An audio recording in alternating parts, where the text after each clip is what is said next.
Rabbi sholli sodri wa yassir li amri wahlul 'uqdatam min lisani yafqahu qawli. Pertama-tama marilah kita panjatkan puja dan puji syukur kehadirat Allah Subhanahu wa taala karena berkat rahmat dan karunia-Nya kita dapat berkumpul di acara yang sangat penting dan bermanfaat ini. Hadirin yang saya hormati, pada kesempatan yang berbahagia ini kita akan membahas sebuah tema yang sangat relevan dan penting dalam kehidupan kita sehari-hari, yaitu penyebaran budaya positif.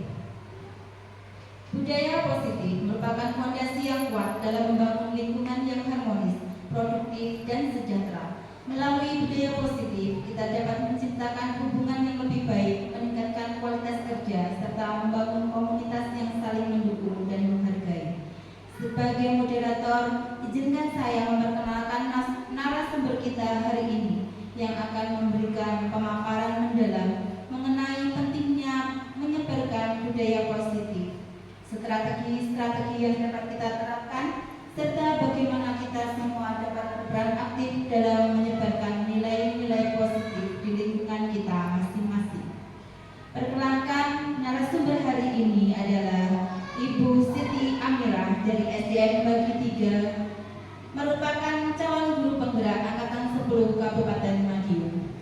Sebelum kita mulai, saya ingin mengingatkan kepada seluruh peserta untuk dapat mengikuti sesi ini dengan penuh perhatian dan berpartisipasi aktif dalam sesi tanya jawab yang akan kita adakan di akhir pemaparan.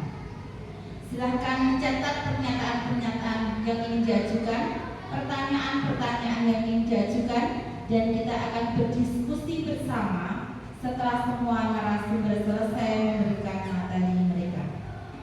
Tanpa berlama-lama lagi, mari kita sambut narasumber kita, Ibu Siti Aminah, yang akan memulai sesi ini dengan pemaparan tentang dasar-dasar dan pentingnya budaya positif dalam kehidupan kita. Kepada Ibu Siti Aminah, waktu dan tempat kami persilahkan. Terima kasih kepada Ibu Ratna selaku moderator kita pada pagi hari ini. Mewakili saya Ibu Ratna sebagai moderator. Assalamualaikum warahmatullahi wabarakatuh. Selamat pagi. Pagi. Masih bersemangat ya Bapak Ibu ya? Terima kasih. Pertama-tama saya ucapkan ke panjenengan semua terima kasih sudah berkenan hadir di presentasi kami pada pagi hari ini dalam rangkaian kami selaku calon guru penggerak angkatan 10, rangkaian program pembelajaran kami nanti yang insya Allah akan berakhir di bulan November awal. Sekali lagi terima kasih, mudah-mudahan apa yang panjenengan lakukan kepada kami hari ini mendapatkan balasan dari Allah Subhanahu wa taala. Amin amin ya rabbal alamin. Bapak Ibu, hari ini kita akan membahas tentang disiplin positif. Sebelum kita lanjut ke materi, mungkin ada yang sudah kenal saya? Sudah semua ya? Ada pepatah tak kenal maka tak sayang, kami perkenalkan lagi. Tadi sudah disebut oleh Ibu Moderator bahwa nama kami adalah Ibu Siti Aminah. Saat ini kami berdinas di SDN Bagi 3 Kabupaten Madiun.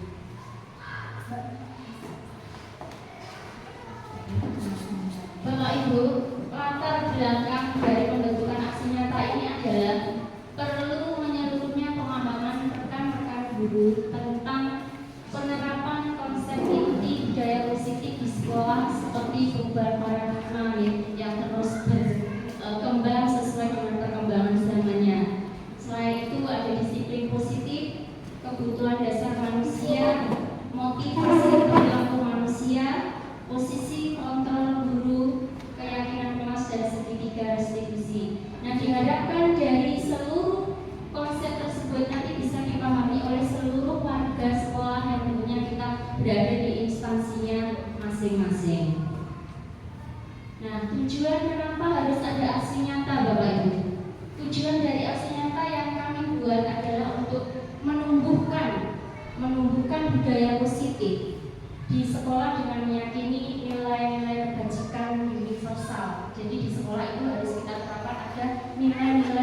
kebajikan secara universal, serta untuk meningkatkan pengetahuan dan pemahaman tentang apa itu yang namanya budaya positif.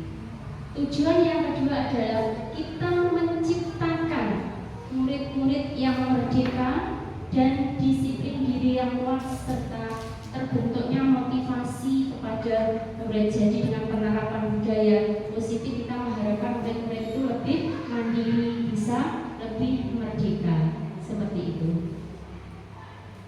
Nah, Bapak Ibu, apa sebenarnya yang dimaksud dengan budaya positif? Kenapa kita harus menerapkan budaya positif itu kepada peserta didik kita? Jadi pengertian dari budaya positif ini adalah pembiasaan hal yang baik yang mencakup sikap atau perilaku maupun tutur kata oleh seluruh warga di sekolah, terutama murid. Supaya apa, Bapak Ibu? Supaya mereka dapat berkembang menjadi pribadi yang mandiri, kritis, dan bertanggung jawab. Mungkin lebih ditekankan kepada karena kita sekarang profil belajar Pancasila, ya. Nah, ini contoh-contoh budaya positif yang kami terapkan di sekolah kami, Bapak Ibu. Jadi setiap hari Jumat itu kita ada pembiasaan sholat duha yang dimulai pukul 7 pagi. Jadi sebelum pembelajaran berlangsung setiap hari Jumat itu kita ada pembiasaan sholat duha. Terus ketika anak-anak datang ke sekolah, kita bapak ibu guru itu tidak ingin dihormati, harus salim, harus menyapa gurunya seperti. Tapi hal-hal seperti itu nek kita orang Jawa harus kita tanamkan sejak kecil, supaya nanti di kedepannya mereka bisa lebih menghormati orang yang lebih tua, seperti itu. Jadi pembiasaan salim itu tidak hanya kepada bapak ibu gurunya saja, tetapi kepada saudara-saudara mereka yang lebih tua, seperti itu. Terus kemudian kita ada pembiasaan ini membersihkan tempat umum. Jadi membersihkan, kebersihan itu bukan hanya kita lakukan di sekolah kita saja, tetapi kita mengajarkan kepada mereka untuk membersihkan tempat umum di mana semua orang bisa, semua orang bisa melakukan apa yang di tempat umum tersebut. Nah, ini Bapak Ibu, konsep inti budaya positif yang akan kita pelajari hari ini ada 8 poin. Yang pertama yaitu perubahan paradigma belajar, disiplin positif, nilai-nilai kebajikan, kebutuhan dasar manusia, motivasi perilaku manusia, posisi kontrol guru, keyakinan kelas, dan segitiga restitusi. Nah, pembelajaran dengan paradigma baru, Bapak Ibu, tentunya pembelajaran pada zaman dahulu dengan pembelajaran kita saat ini tentunya sudah banyak perubahan. Betul apa betul? Betul, karena semakin berkembangnya zaman, seperti filosofinya Ki Hajar Dewantara yang mengatakan bahwa anak-anak belajar mengikuti kodrat alamnya dan kodrat zamannya, di mana pembelajaran itu harus mengikuti pada zamannya. Kalau sekarang anak-anak itu lebih ke senang mirsani TikTok, ya Bu ya, lihat TikTok, kita juga harus bisa, kita juga harus mengikutinya. Jadi TikTok itu bukan hanya sebagai hiburan, tetapi bisa menjadi media pembelajaran. Terus terang Bu, untuk PMM ini saya mau bisa belajar itu dari TikTok. Di situ setiap kita FYP-nya kita klik satu, otomatis setiap ada keluar terus apa yang kita FYP-nya itu. Seperti itu ya. Jadi TikTok itu bagi orang-orang bukan hanya sekedar hiburan. Kalau bagi saya itu sebagai sumber belajar. Ngaten nggih, harus nggih. Nah, jadi anak-anak itu kalau saya bisa seperti ini Bapak Ibu. TikTok yang FYP tentang anak-anak kita kirim ke grup kelas. Jadi anak otomatis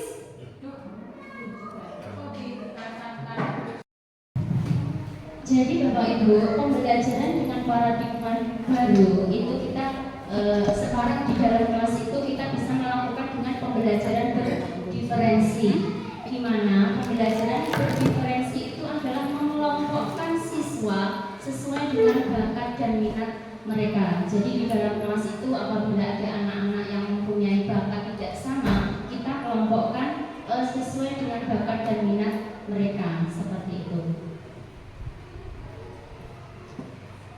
Nah, ini Bapak Ibu, bagaimana seseorang bisa merubah paradigma stimulus respon kepada pendekatan teori kontrol.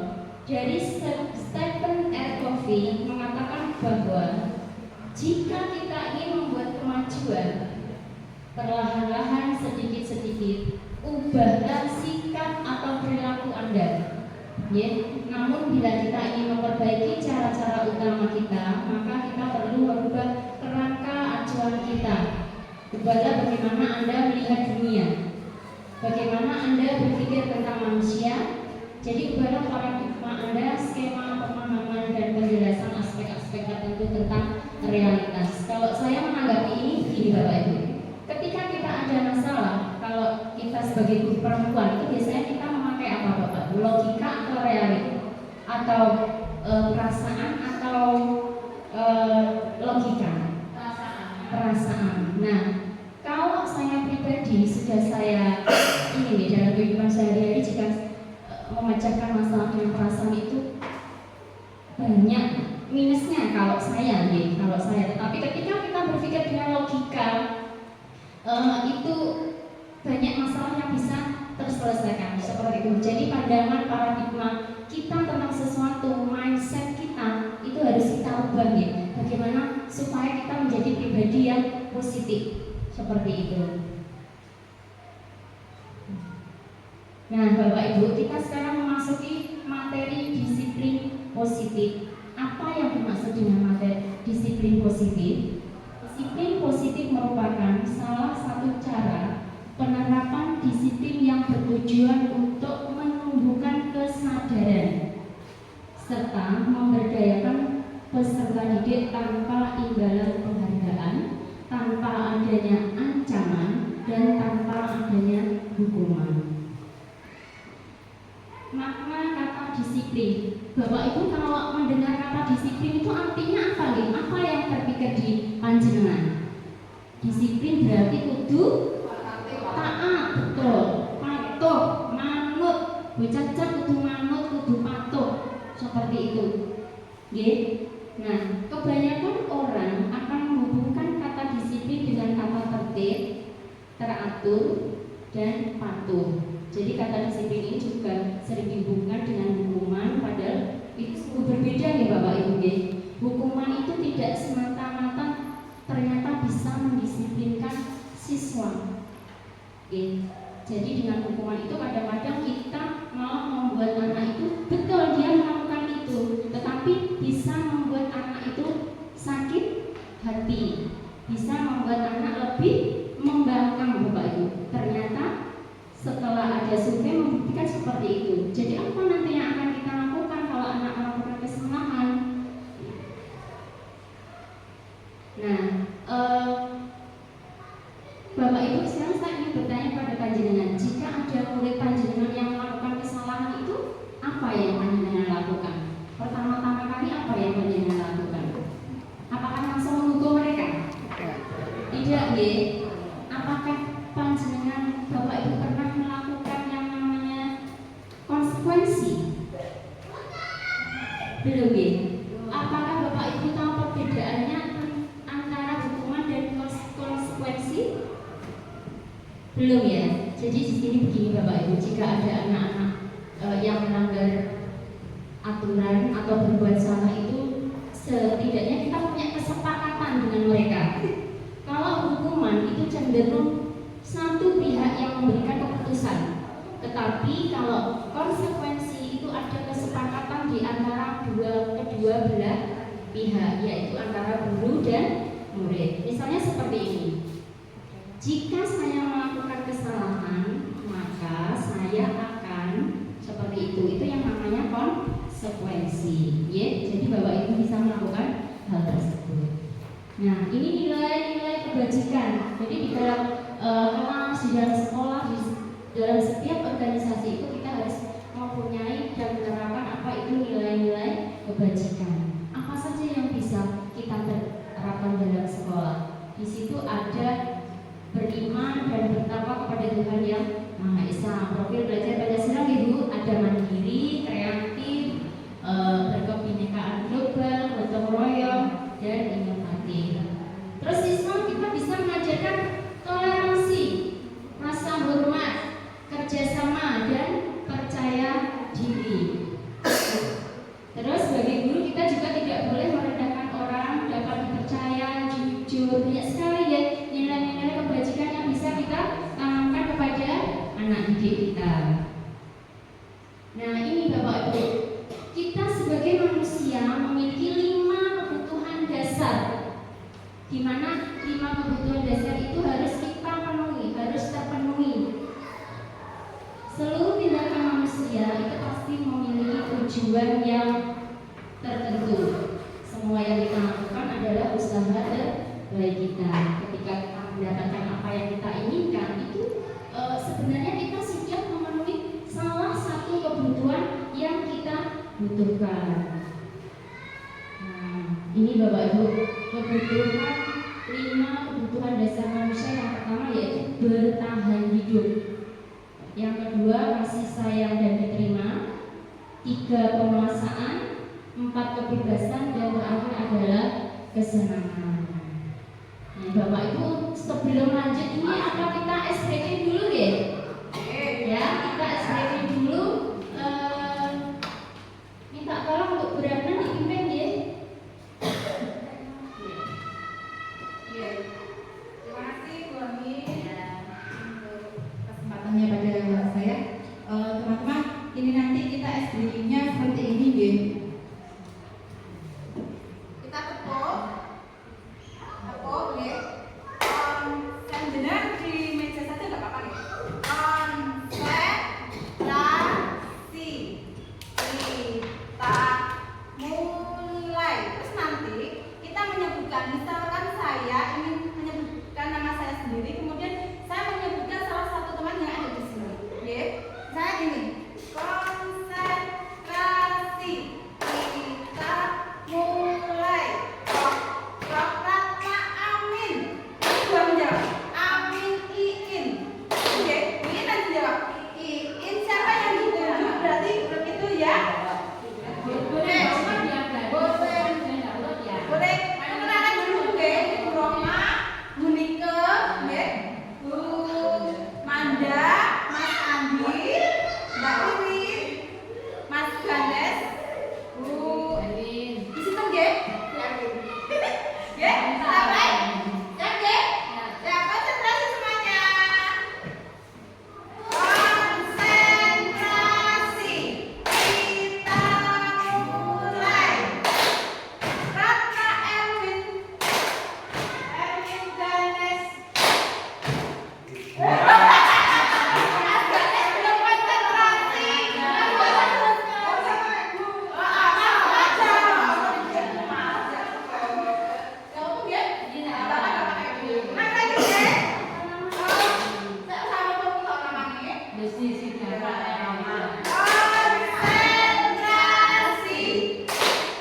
Kita mulai. Rasa rahmat. Nike. Dian Ratna. Ratna In. Ika Ganes. Erwin.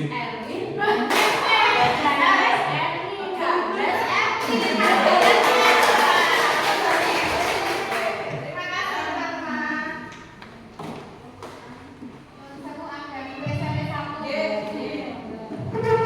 Terima kasih Bu Ratna, SBK-nya luar biasa sekali.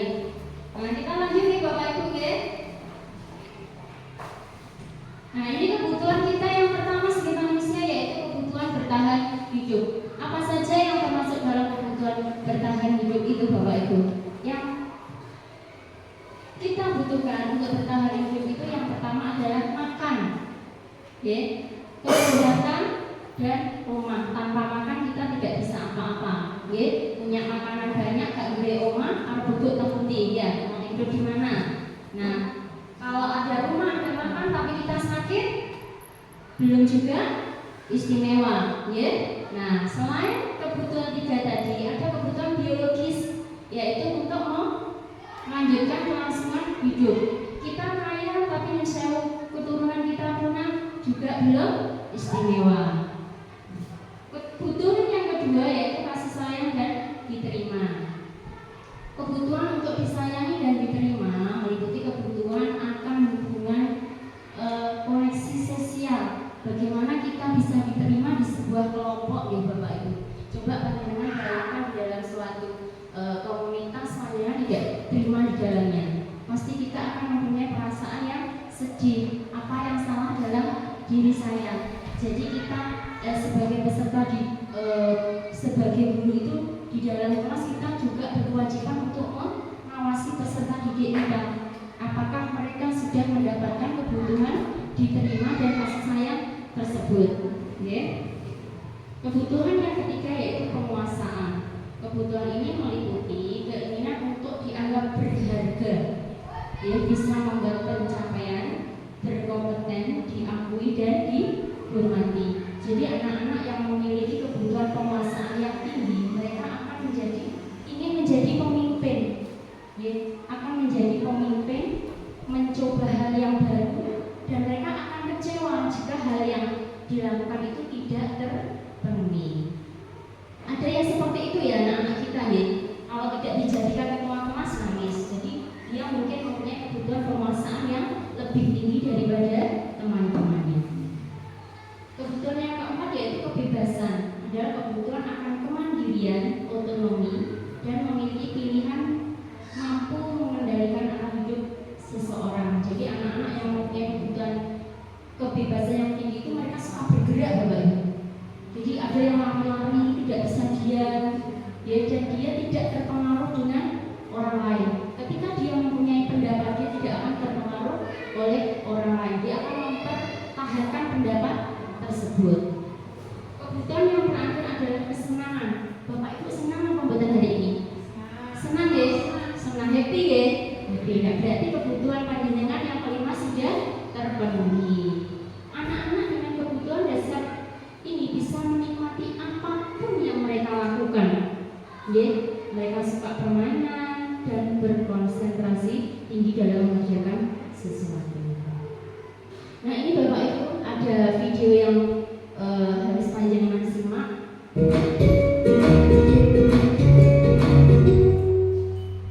Salam bahagia Ibu dan Bapak Guru hebat. Dalam penerapan disiplin positif restitusi, salah satu program yang dikembangkan adalah 5 posisi kontrol. 5 posisi kontrol dalam restitusi adalah proses perjalanan seorang pendidik agar dapat mengenali dirinya. Pada video kali ini, kita akan membahas tentang 5 posisi kontrol yang dikembangkan oleh Diane Dawson dan contoh penerapannya.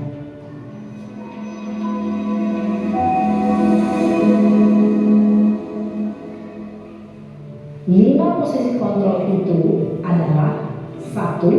Posisi penghukum. 2. Posisi pembuat merasa bersalah. 3. Posisi teman. 4. Posisi pemantau atau monitor. Dan 5. Posisi manajer. Untuk lebih memahami kelima posisi tersebut, mari kita saksikan kasus Naren yang terlambat hadir 20 menit di sekolah dan melihat bagaimana kelima posisi kontrol dalam menghadapi masalah tersebut.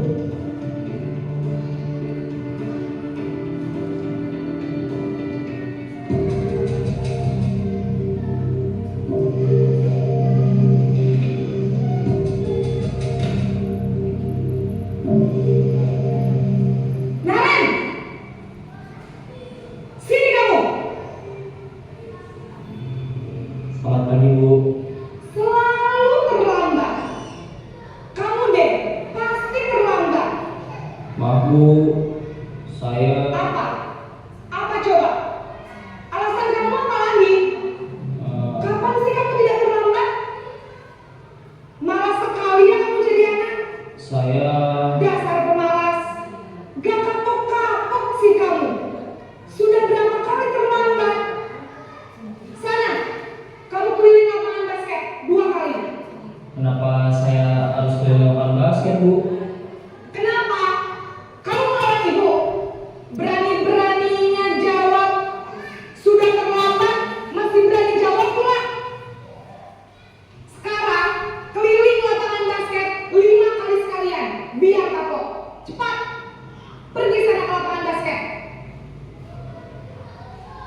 Posisi penghukum biasanya berbicara dengan nada tinggi, menghardik, menunjuk-nunjuk, menyakiti, dan menyindir. Hukuman bisa berupa fisik maupun psikis.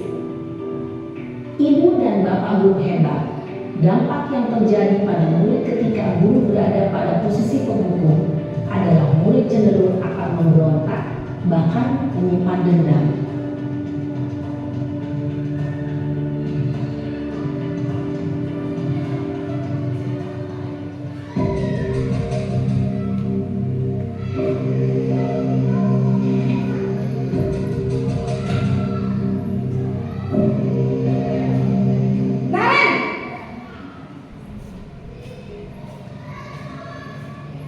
Selamat pagi, Bu. Naren, kamu kenapa terlambat lagi, nak? Ya Tuhan, Naren, kamu senang ya bikin ibu susah ya? Kalau kamu terlambat lagi, nanti ibu yang ditegur bapak kepala sekolah, nak. Disangka ibu tidak bisa membina kamu. Duh, gimana ini? Maaf, Bu. Duh, Gusti Naren, kamu suka ya kalau ibu tegur bapak kepala sekolah? Terus, sekarang ibu harus tulis apa yang di buku absen? Ini kamu sudah sering terlambat loh. Ibu harus apa coba? Maaf, Bu. Maaf sekali. Ya sudah, lain kali jangan bikin ibu susah lagi ya, nak ya. Ibu tidak akan kuat lagi kalau kamu gini terus. Bisa jantungan kalau ibu tegur bapak kepala sekolah. Sana cepat ke kelas. Maaf ya, Bu. Maaf sekali. Posisi pembuat rasa bersalah berbicara dengan nada tenang, cenderung lembut. Namun kata-kata yang diutarakan membuat murid merasa menjadi orang yang gagal, memandang buruk dirinya sendiri, merasa tidak berharga, dan tidak sanggup membahagiakan orang lain. Ketika guru mengambil posisi pembuat rasa bersalah, murid akan menganggap dirinya yang bersalah dan ia akan menyimpan emosi negatif tersebut di dalam dirinya.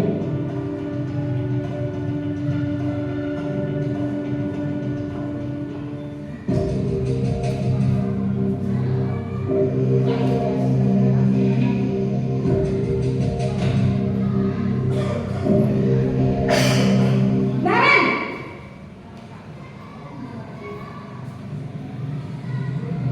Selamat pagi, Bu. wah, sudah jam berapa ini, nak? Terlambat lagi ya, sayang. Iya, Bu. Habis ibu saya lupa bangunkan saya, Bu. Kamu malah menyalahkan ibu kamu. Kamu bukannya anak yang larinya paling kencang. Kok terlambat sih? Iya, Bu. Saya memang terlambat bangun tadi. Jadi biarpun saya lari kencang, tetap gak kekejar, Bu. Ya sudah sana. Nanti lain kali larinya lebih kencang lagi ya. Biar gak terlambat lagi. Bikin seneng ibu. Demi ibu. Bisa kan? Bisa lah, Bu. Ya sudah sana masuk kelas. Ibu beresin urusan absen kamu. Kamu ini ada-ada saja.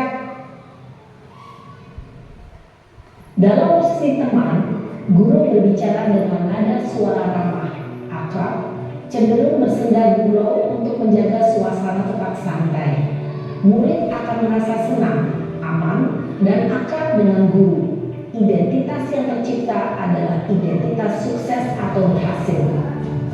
Namun, perlu diingat, karena ini masih dorongan eksternal, maka ada faktor ketergantungan dari murid kepada orang tertentu.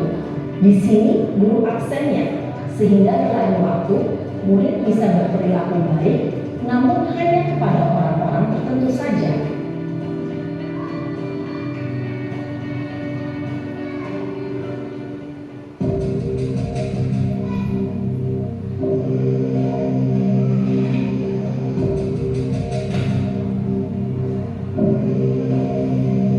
Naren!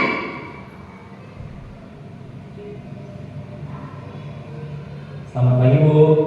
Naren, apa peraturan sekolah kita tentang jam berapa kita harus masuk sekolah, nak? Kita harus di sekolah jam 7, Bu. Iya betul, sekarang sudah jam 7.20. Naren sudah tahu konsekuensinya jika terlambat hadir. Paham, Bu. Saya harus tinggal kelas pas jam istirahat selama 20 menit. Iya benar, konsekuensinya demikian. Jadi nanti jam 9.30 pas istirahat, kamu harus tinggal di kelas, kerjakan tugas tambahan untuk ketertinggalan kamu, ya? Baik, Bu. Posisi pemantau mengandalkan penghitungan atau data untuk mengontrol murid. Guru mengarahkan murid berdasarkan peraturan dan konsekuensi. Seorang pemantau menunjukkan bahasa tubuh dan ekspresi wajah yang datar dan cenderung formal.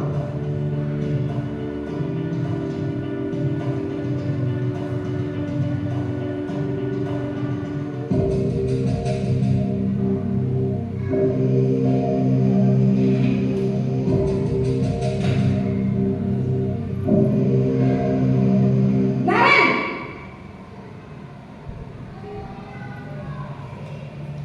Selamat pagi, Bu. Selamat pagi Naren. Maaf, Bu. Saya terlambat. Iya, sekolah masuknya jam 7, sekarang sudah jam 7.20. Jadi sekarang bagaimana nih Naren? Maaf, Bu. Saya lupa setel alarm saya semalam. Baiklah, menurut kamu, keyakinan sekolah yang mana yang perlu kamu tingkatkan? Menghargai diri sendiri dan orang lain mungkin, ya, Bu. Setuju. Jadi, apakah Naren meyakini prinsip saling menghormati tersebut? Iya, Bu. Saya meyakininya. Apakah Naren bersedia memperbaiki masalah keterlambatan ini? Bersedia, Bu. Bagaimana kamu akan perbaiki masalah keterlambatan ini? Saya akan coba untuk tidak lupa menyetel alarm saya, Bu. Baik, kalau Naren lupa menyetel alarm di rumah, ada orang yang kira-kira bisa bantu mengingatkan tidak? Ada, Bu. Kakak saya, Kak Emma. Ada lagi selain Kak Emma? Selain Kak Emma, ada ibu saya. Baik, jadi yang mengingatkan Naren adalah Kak Emma dan ibu kamu ya?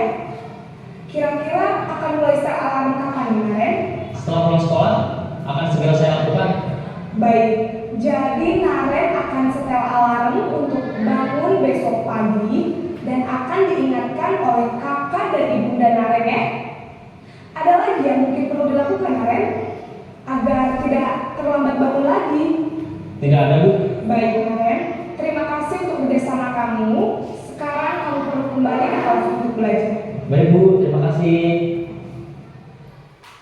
Posisi manajer adalah posisi kontrol yang disarankan untuk membimbing murid memiliki sikap disiplin yang positif, yaitu murid yang mandiri, bertanggung jawab, dan dapat memecahkan masalah. Tujuan dari posisi ini adalah agar murid dapat berefleksi atas tindakannya. Guru akan dengan tulus memberikan pertanyaan-pertanyaan bermakna, sehingga membuat murid dapat belajar dari kesalahannya dan mencari sebuah solusi untuk menyelesaikannya.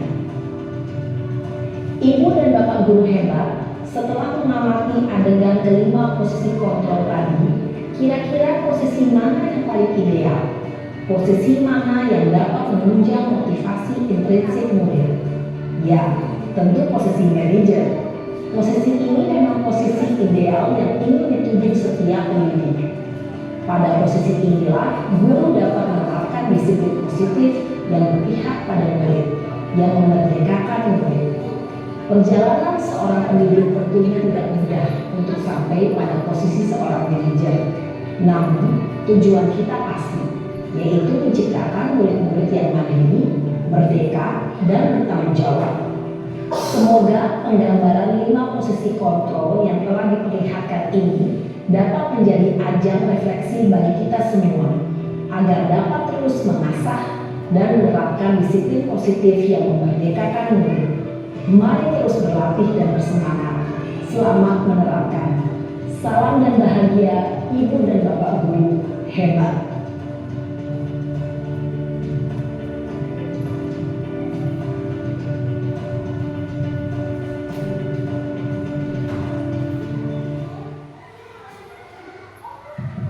Bagaimana Bapak Ibu? Apakah sudah ada gambaran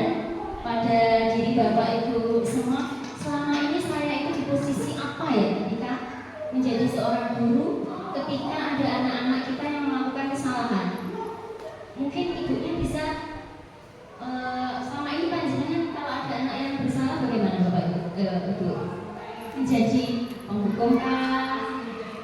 Masih menjadi penghukum ya? Terus Ibu Karma, Bu Amanda, panjenengan bagaimana? Dari 5 kontrol posisi kontrol tadi, apakah panjenengan sudah menjadi manajer? Masih belum ya? Nah, jadi Bapak Ibu tujuannya ketika kita belajar tentang 5 posisi kontrol itu, kita bisa tahu, kita bisa menempatkan diri kita. Ternyata sebagai penghukum itu tidak baik ya. Tapi selama ini masih kita praktekkan karena anak-anak itu dalam mindset kita kalau tidak dihukum mereka tidak akan disiplin seperti itu ya. Tetapi dari video yang kita simak ini ternyata menjadi manajer lah satu-satunya yang terbaik untuk anak didik kita. Jadi sebagai manajer kita bisa menempatkan anak didik kita untuk mencari solusinya, solusi dari masalah yang dia hadapi seperti itu. Oke, mulai sekarang jangan jadi penghukum ya Bapak Ibu ya. Boleh dilakukan, hukuman itu boleh dilakukan, tetapi ingat harus hukuman yang mendidik. Misalkan jika ada anak yang terlambat, kita bisa menghukumnya dengan menghafalkan surat Al-Ikhlas, mungkin seperti itu. Bisa dengan membersihkan tempat umum yang tadi seperti contoh-contoh disiplin positif tadi, ya, bukan semata-mata menghukum yang menjadikan mereka lebih membangkang seperti itu, ya. Kita lanjutkan.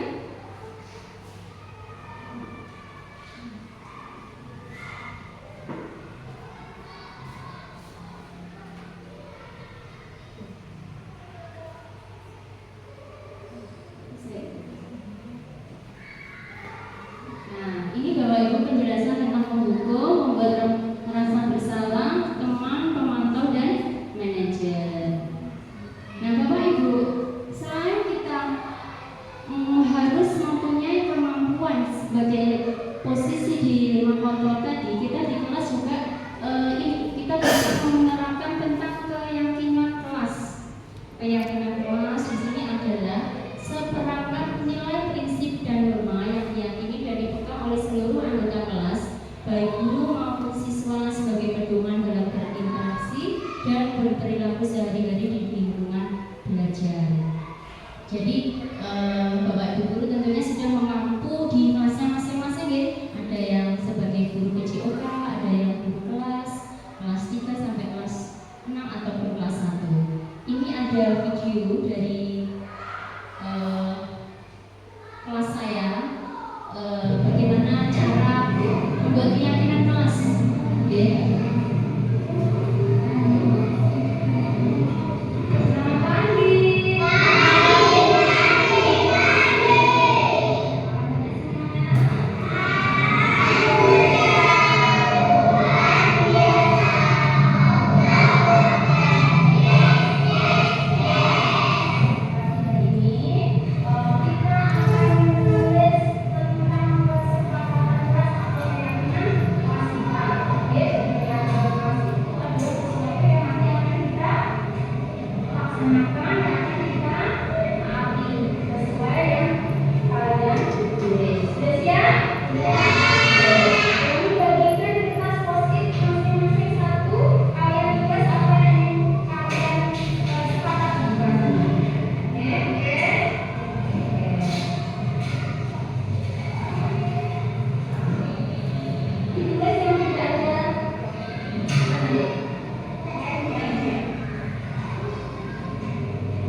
Nah itu tadi Bapak Ibu, kebetulan kami memampu di kelas 1 ya. Jadi anak-anak itu tadi dengan senang dan gembiranya menulis keyakinan kelas yang apa yang harus dilakukan di kelas, dan mereka berusaha untuk mematuhinya meskipun baru di kelas 1. Nah, bagaimana pembentukan keyakinan sekolah tersebut? Tadi di video sudah saya tampilkan, mempersilahkan warga sekolah atau yang murid kelas panjenengan untuk bercurah pendapat tentang peraturan yang perlu disepakati di sekolah. Jadi anak-anak karena kelas 1 belum bisa berpendapat ya, maka saya bagikan kertas post-it dan mereka menuliskannya di kertas tersebut. Dan kedua, mencatat semua masukan-masukan para murid. Jadi mereka semua menempel di depan tadi Bapak Ibu. Terus kita sepakati apa yang menjadi kesepakatan kelas kami. Nah, setelah jadi, kita tempel kesepakatan kelas tadi di tempat yang bisa dibaca anak-anak dengan mudah. Jadi ketika mereka memasuki kelas itu bisa langsung melihat keyakinan kelas yang mereka buat. Seperti itu ya. Ini contoh-contoh keyakinan kelas. Sekarang itu untuk kesepakatan kelas kita tidak boleh menggunakan kata-kata yang dilarang buang sampah, seperti itu tidak. Sudah tidak zamannya ya. Kembali lagi ke kodrat zamannya. Tetapi kita bisa menggantikannya dengan seperti ini.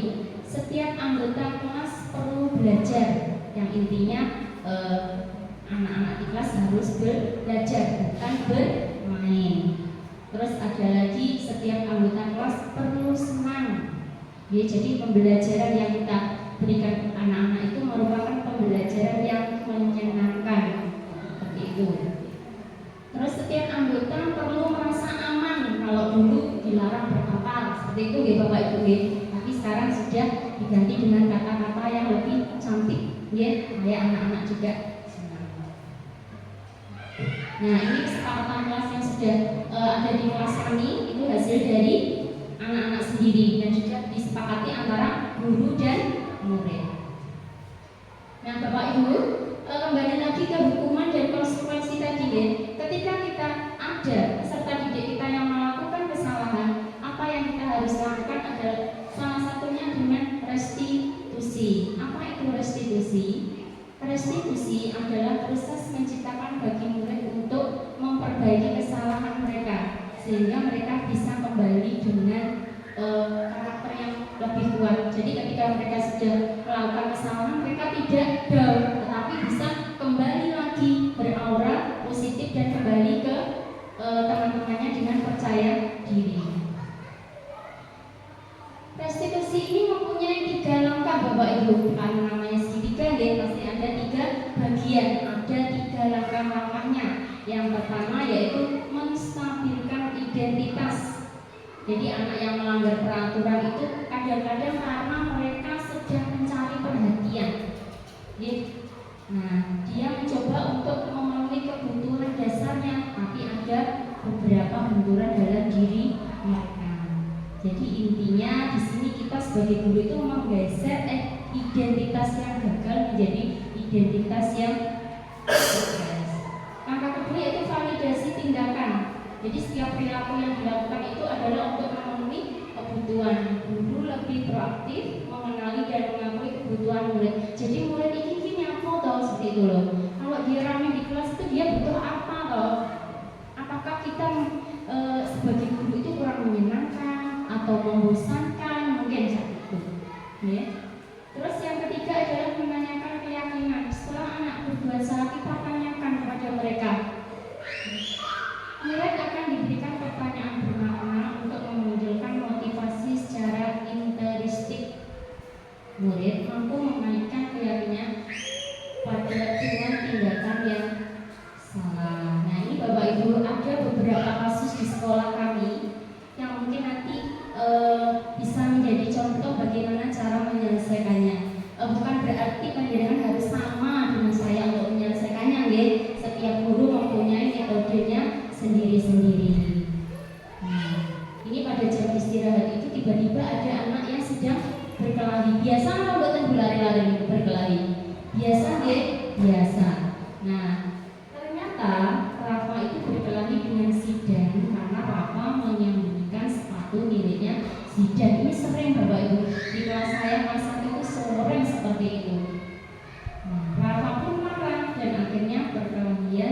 bisa dihindari. Nah, ini Bapak Ibu cara saya menyelesaikan masalah dengan restitusi.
Nah, itu tadi Bapak Ibu cara saya menyelesaikannya dengan tidak dengan cara langsung menghukum ya, dengan tidak mata melotot, suara saya keras ya, tetapi mencari tahu kenapa dia melakukan hal itu.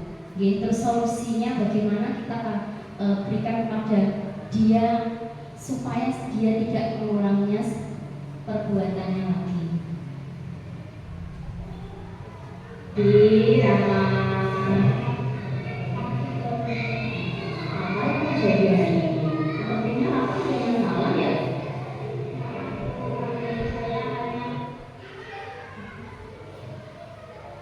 Nah, ini tadi Bapak Ibu ya, contoh video-video restitusi kami mungkin bisa dicontoh oleh panjenengan semua. Sebentar, ini saya lanjutkan.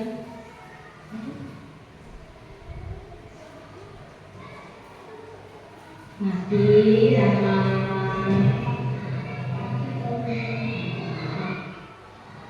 mungkin Bapak Ibu hanya itu saja yang bisa kami sampaikan pada hari ini untuk melanjutkan sesi yang terakhir tanya jawab ya Bu Ratna ya. Nah, sebelum kita lanjutkan tanya jawab, coba sampai membuatnya Bu. Sedikit lumayan deh, coba semuanya berdiri. Ini sering saya lakukan di kelas kami Bapak Ibu. Kita senang tapi tidak menggunakan tangan, tidak menggunakan kaki. Kita akan menulis angka 1 sampai angka 10, tetapi menggunakan kepala. Nah, ini anak-anak senang Bu kalau di kelas saya. Namanya kelas 1 kita harus mempunyai trik-trik supaya anak itu tidak bosan. Contoh, misalkan saya mengatakan angka 1, berarti dengan menulis angka 1 dengan kepala. Bisa nggih? Oke, kita mulai. Angka 1 dari atas ke bawah vertikal. Angka 2 enaknya lahirnya ya Bu ya. Angka 3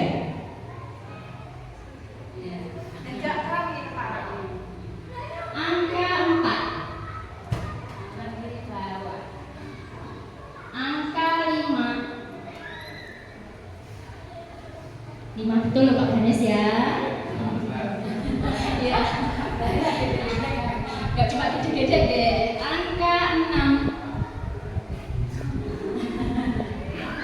angka 7 malah ngomong. Angka 8 angka 9 satu lagi Bu, angka 10. Terima kasih tepuk tangan buat kita semua.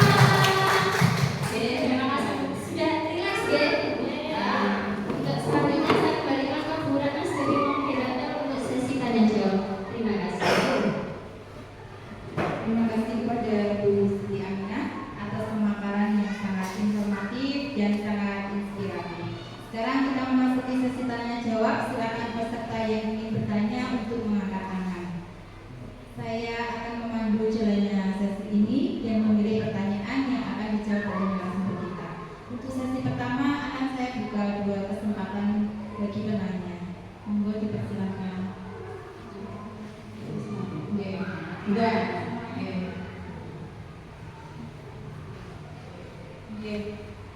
Untuk kesempatan pertama kepada Brika Brika.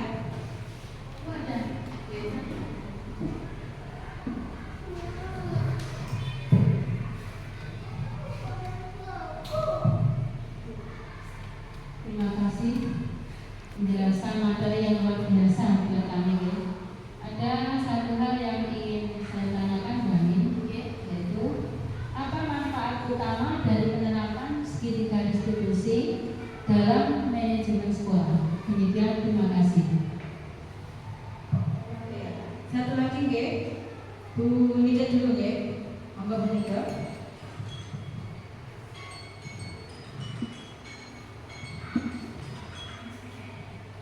Assalamualaikum warahmatullahi wabarakatuh. Terima kasih Bu Ratna kesempatan kesempatannya dari pemaparan hari ini yang bertemakan budaya positif itu kan masih baru ya, digunakan di kurikulum pendidikan ini. Saya mau bertanya bagaimana langkah-langkah atau tips agar penerapan disiplin positif ini dapat berjalan lancar di sekolah masing-masing. Terima kasih. Bu Nika. Oke. Terima kasih untuk Bapak Ibu penanya. Monggo Bu Amin. Sambil duduk saja ya Bapak Ibu ya. Pertanyaan yang pertama yaitu dari Bu Ika yang menanyakan tentang apa manfaat utama dari penerapan segitiga distribusi dalam manajemen kelas. Jadi tadi saya sudah paparkan distribusi itu adalah langkah-langkah kita untuk menyelesaikan masalah. Jadi pasti setiap tindakan itu ada manfaatnya nih Bapak Ibu ya. Jadi mungkin manfaat yang bisa kami sampaikan di sini adalah untuk membantu siswa belajar dari kesalahan mereka, seperti itu Bu Ika. Jadi dengan kesalahan itu mereka bisa belajar lagi, bisa mengoreksi dirinya sendiri. Apa yang salah dari saya. Terus yang kedua itu bisa memperbaiki hubungan yang rusak. Biasanya anak-anak yang punya masalah itu kan dengan temannya tidak punya hubungan yang baik, tapi dengan segitiga restitusi ini kita bisa memperbaiki hubungan tersebut. Seperti itu. Dan yang terakhir mungkin bisa menciptakan kelas yang lebih positif dan harmonis dengan tidak adanya pertengkaran, tidak adanya pertikaian, membuat kelas kita menjadi nyaman. Seperti itu, bukan? Terima kasih. Sama-sama. Untuk pertanyaan yang kedua dari Bu Nika, dari Bu Nika, bagaimana langkah-langkah atau tips agar penerapan disiplin positif berjalan lancar di sekolah? Mungkin seperti ini Bu Nika. Setiap di sekolah itu pasti mempunyai penerapan disiplin positif yang berbeda-beda, ya. Tetapi bagaimana cara kita supaya berjalan dengan lancar itu kita berkomitmen. Kita berkomitmen dan bekerja sama dengan semua warga sekolah. Kita tidak bisa berjalan sendiri ini, pasti kita membutuhkan orang lain untuk menjalankan setiap program kita. Seperti itu. Jadi ada kolaborasi dengan para pemangku di warga di sekolah tersebut. Oke, seperti itu. Terima kasih. Saya kembalikan ke Bu Ratna.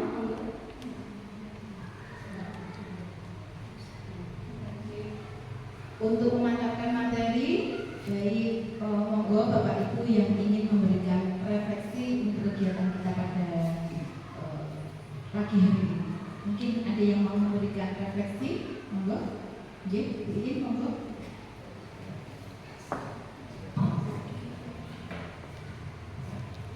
Terima kasih. Saya akan memberikan refleksi dari laporan yang sudah diberikan ini dari awal sampai terakhir mengenai budaya positif. Menurut saya mengenai budaya positif ini sangat-sangat menarik dan sangat-sangat penting kita terapkan dalam lingkungan sekolah kita. Dan ada hal-hal yang mungkin kita perlu luruskan. Kita sudah melakukannya, ternyata salah setelah kita melihat paparan tadi, seperti halnya posisi kita sebagai guru di kelas itu ternyata ada tadi disebutkan 5, dan yang paling betul kita harus sebagai manajer. Sedangkan setiap hari biasanya kita sebagai penghukum, pemantau ataupun sebagai teman itu sudah biasa, dan kita harus mengambil hal yang positif di sini. Kita harus belajar lagi untuk lebih baik lagi, yaitu untuk posisi kontrol kita harus sebagai manajer. Dan dari paparan tadi sudah dijelaskan banyak hal tentang budaya positif. Semoga kedepannya kita jauh lebih baik untuk menjadi seorang pendidik. Terima kasih.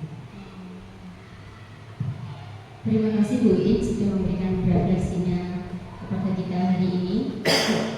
Bapak Ibu, sekali lagi saya mengucapkan terima kasih kepada panjenengan semua. Mudah-mudahan apa yang saya berikan hari ini bermanfaat untuk kita semuanya.